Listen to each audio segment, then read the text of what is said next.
Wajib ka jalma Islamna uninga rundayanana jeung Nabi utusan Allah Muhammad putra Abdullah putra Muthalib putrana Hashim putra Abdi Manaf putra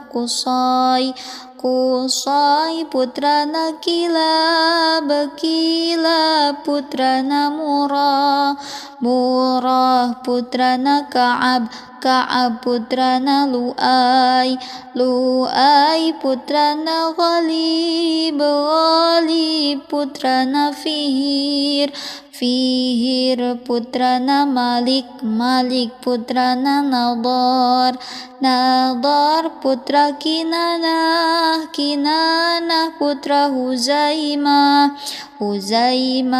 putra Mudrikah putrana Ilyas putrana Mudhar putrana Nizar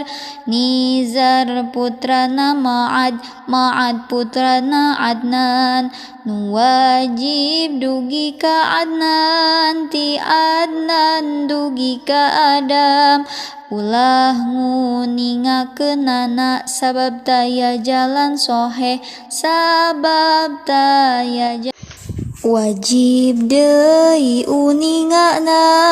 rundayana ti ibuna jeung Nabi utusan Allah Muhammad putra Aminah putrana Wahab putra Abdi Manaf putra Zuhrah putrana Kilab tepang deui niramana ti Kilab jangka warengna jadi ibu jeung ramana masih kene sarundayan